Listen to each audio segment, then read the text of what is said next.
Hello, I'm Nora, and welcome back to Novels with Nora.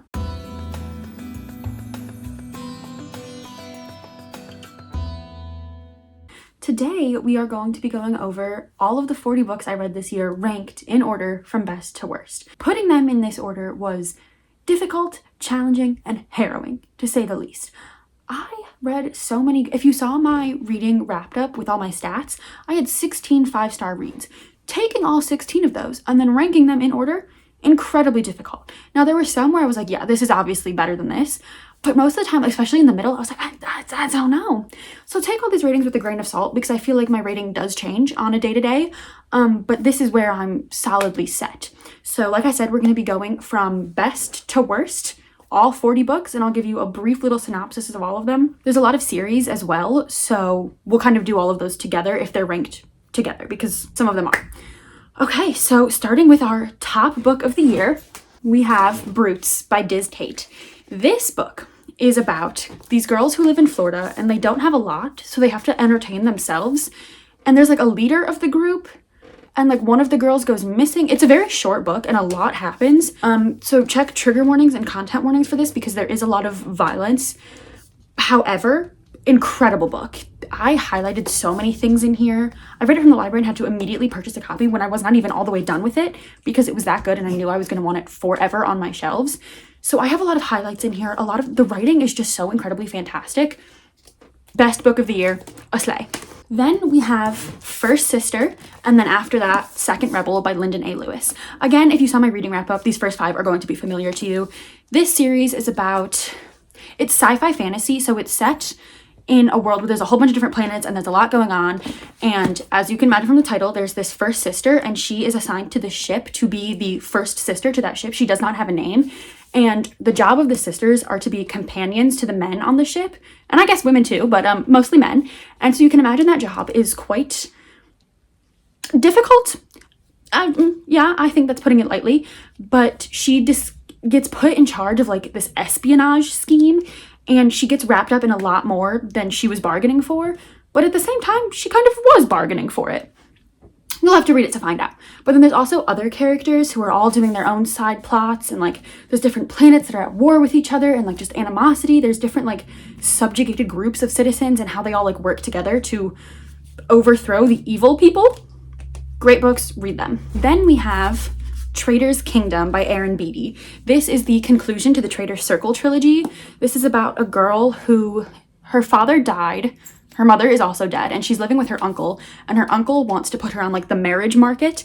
So he sends her to the matchmaker, and the matchmaker's like, absolutely not, you are not ready for marriage.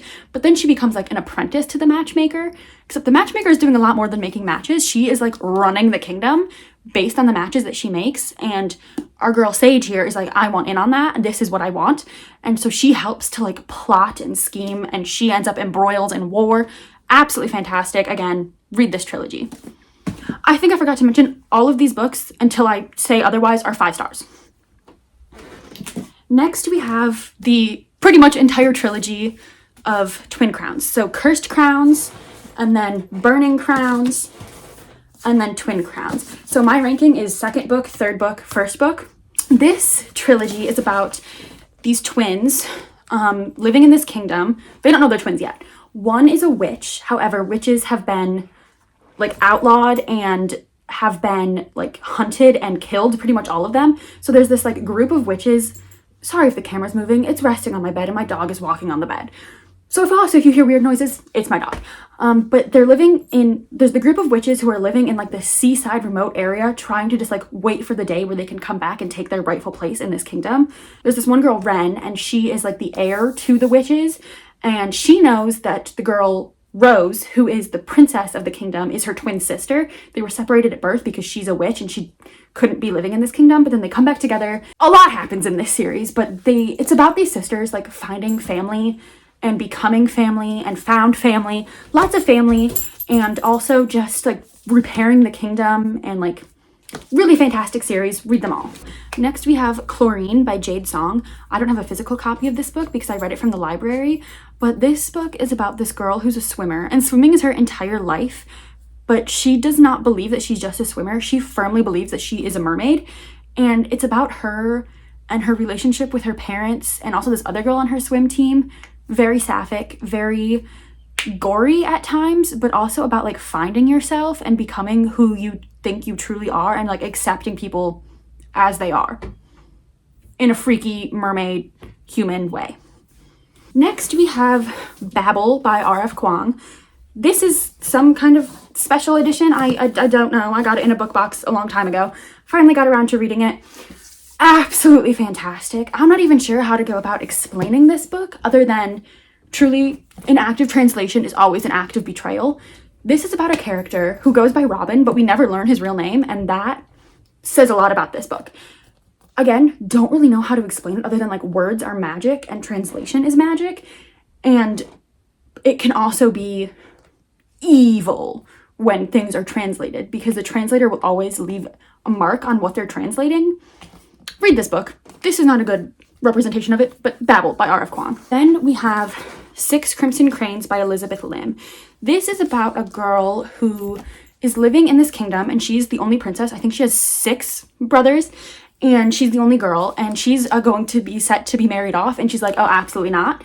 So she runs away, just like in the garden of their area, falls into a pond and sees a dragon, but no one believes her. And then her stepmother curses her and turns all of her 6 brothers into cranes and takes her voice. She also puts this like bowl on her head so no one can like truly see who she is and she can't take it off. It's like hiding her identity and she gets like cast out and has to like break the curse of her brothers as cranes. Really great book. Absolutely loved it. Following Six Crimson Cranes, we have The Dragon's Promise, also by Elizabeth Lim. This is the sequel. Again, absolutely loved it. Same plot, obviously, just continuation. Really fantastic. Then we had Princess of Souls by Alexandra Christo. She's the one who wrote To Kill a Kingdom, and I absolutely loved that book, so I was really looking forward to picking this up.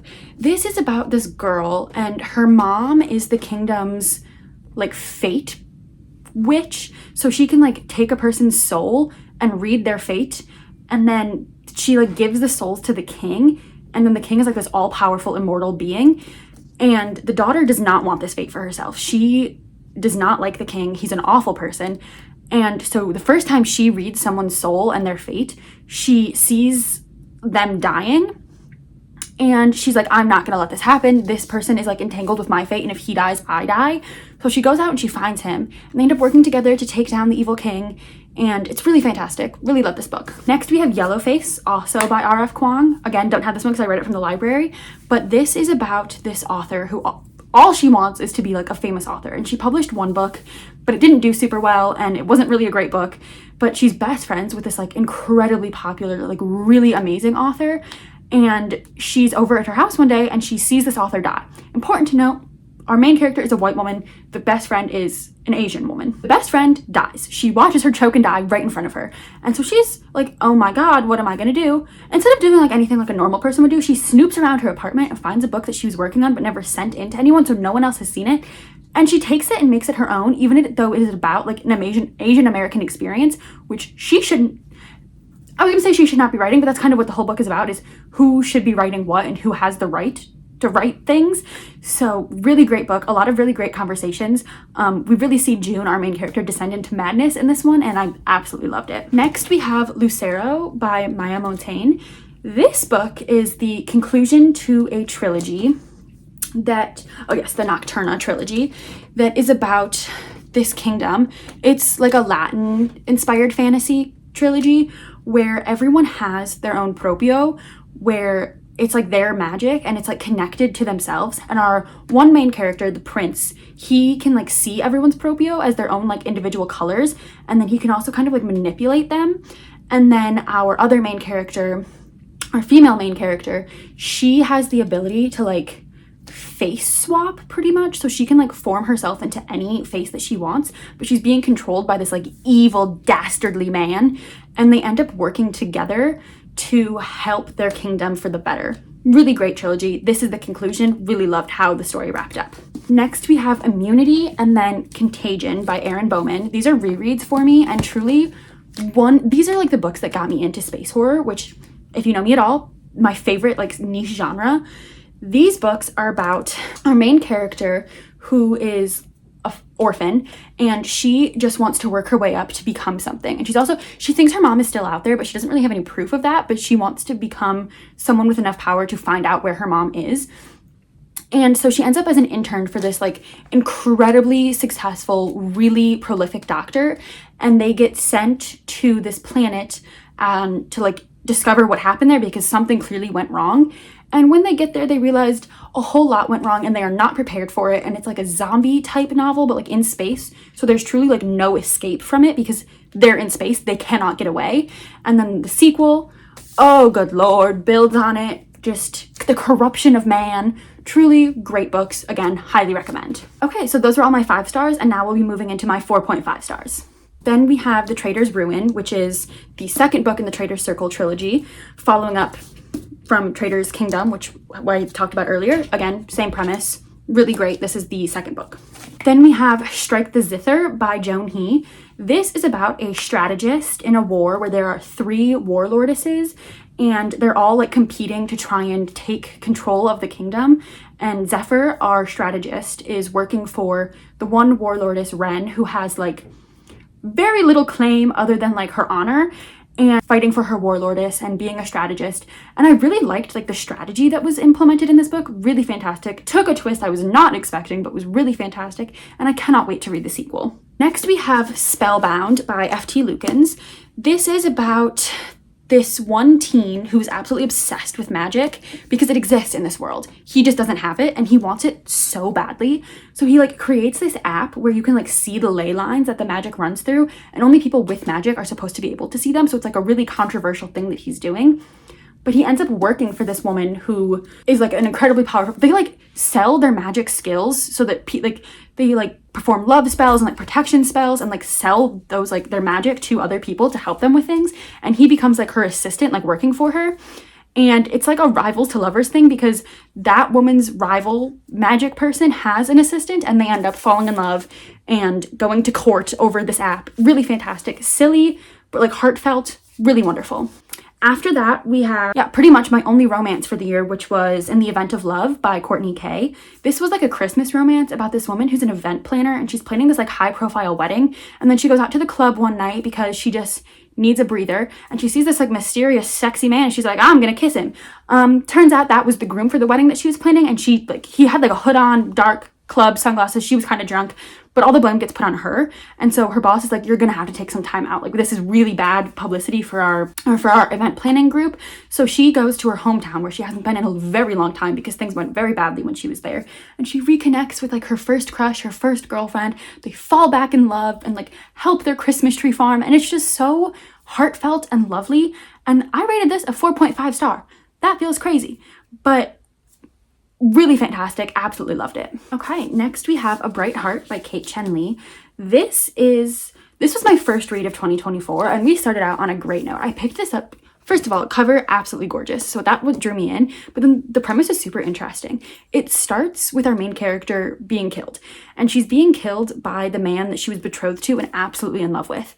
And as she's dying, she makes a wish to this not be her end, and she wants a second chance. And she gets that second chance, except she comes back with all of the memories that she had before she died. So she knows that she's going to be betrayed by this person. And so she's like fighting to not let the same thing happen again and uncover the plot that led to her murder and this guy being evil. And absolutely fantastic. The sequel comes out this year and I'm really looking forward to it. Next we have The Traitor's Kiss, also by Erin Beatty. This is the last time you'll see this series come up, but this is where it's ranked. Then we have Valiant Ladies by Melissa Gray. I absolutely loved this book. This was really surprising because it's not something I think I would typically pick up, but it's set in this like Spanish, Portugal inspired world where these 2 girls, one is like the daughter of this like really high profile guy and her best friend. They're more than best friends though, let me tell you that. And they are not just like the good little ladies that society wants them to be. They like go out and they like fight for people. They like protect like a brothel to make sure that the women in there are safe.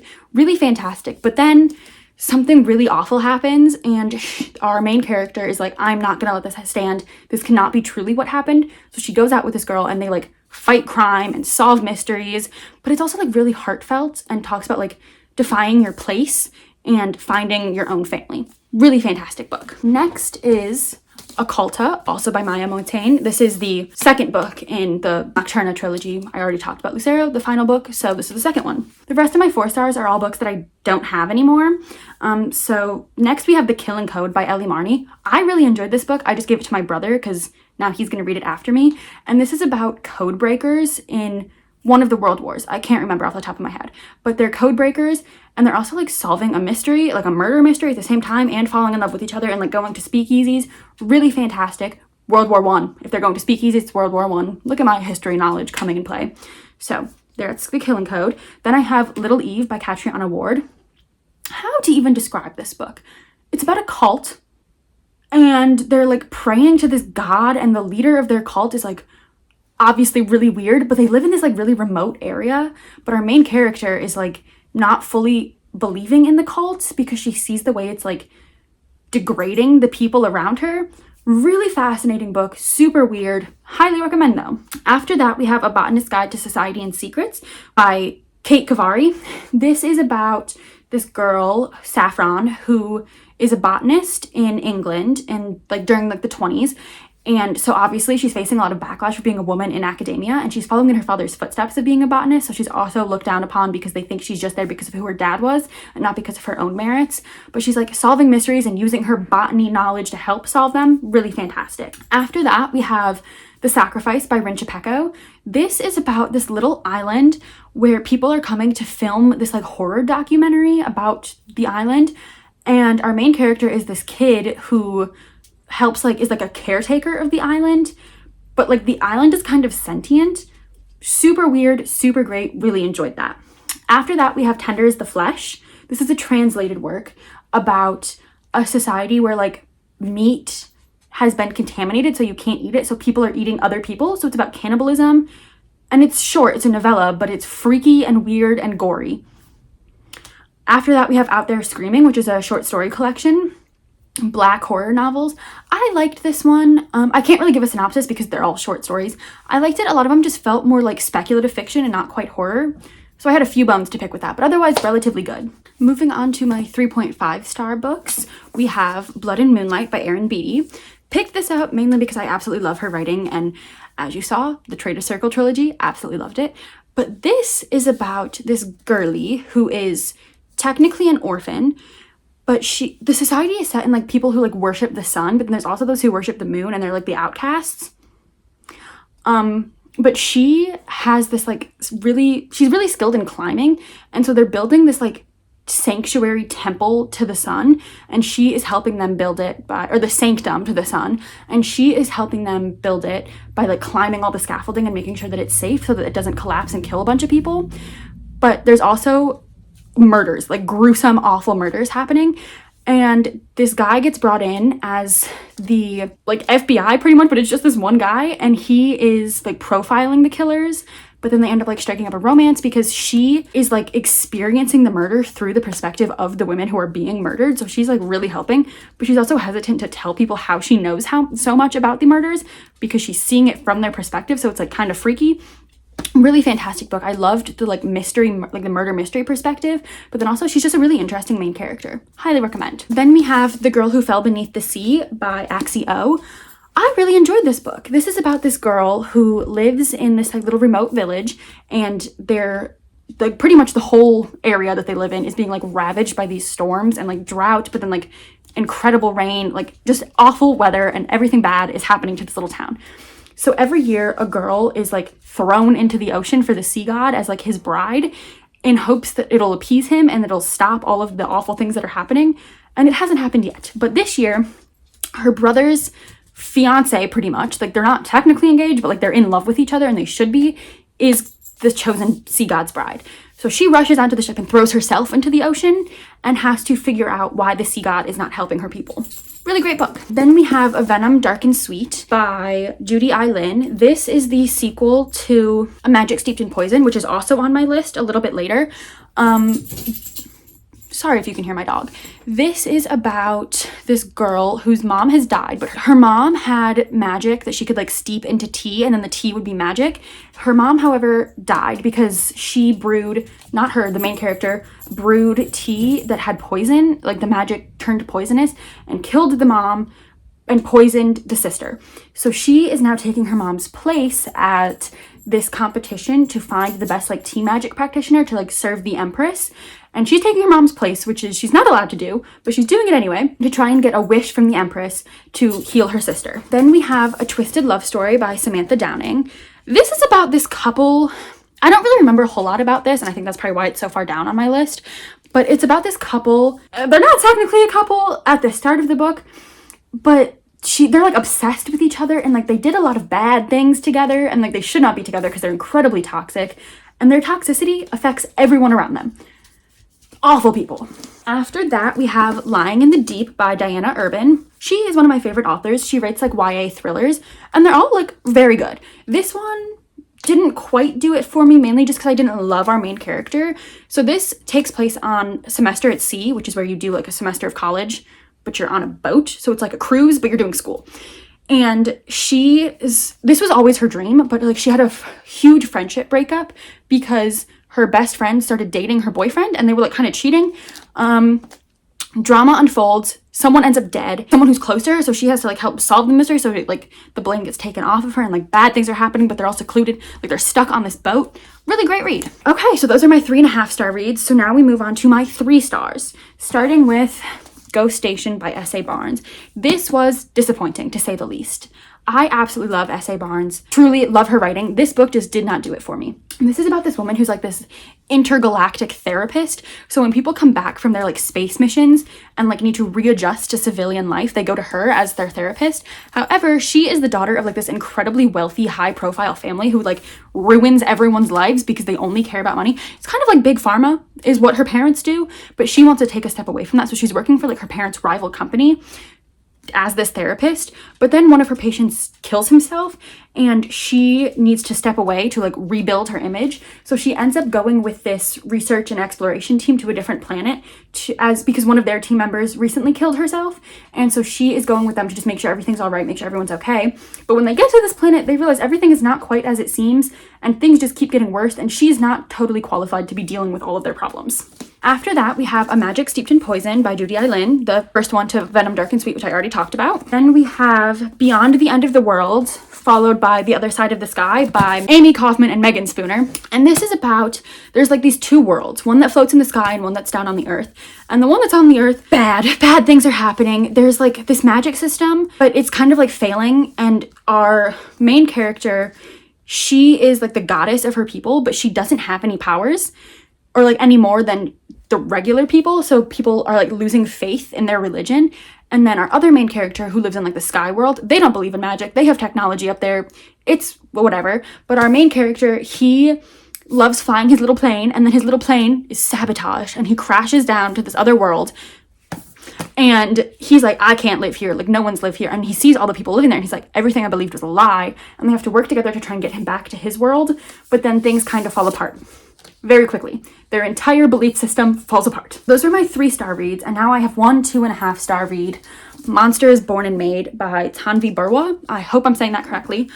This is about this society where pretty much everyone except like the 1% are dying and suffering, and the only way they can really help themselves is by entering into this race or like betting on this race. So our main character helps to tame these like sea beasts so that the like rich people can ride them in this race to like win riches. Our main character ends up entering into this race because her sister is dying and she wants to help her sister get the medicine she needs. However, because she is not like the wealthy citizen, people look down upon her for entering, and like everyone is trying to sabotage her. But like my thing is, why are the rich ones entering to gain more riches? Like I feel like something was trying to be done here, and it just did not work for me. The characters were kind of insufferable and made some really stupid decisions, and it just was not for me, but that's besides the point. So those were all 40 of my 2024 reads, ranked in order. I am out of breath, my mouth is dry. I hope you enjoyed this video. I had a lot of fun making it, and I really enjoyed putting all these books in order. So let me know if you've read any of what I've read, and if we have any books in common, and I will see you in the next one. Bye! This is the little dog who was making all that noise during this video and shaking the camera. His name is Cheerio, and I love him a lot.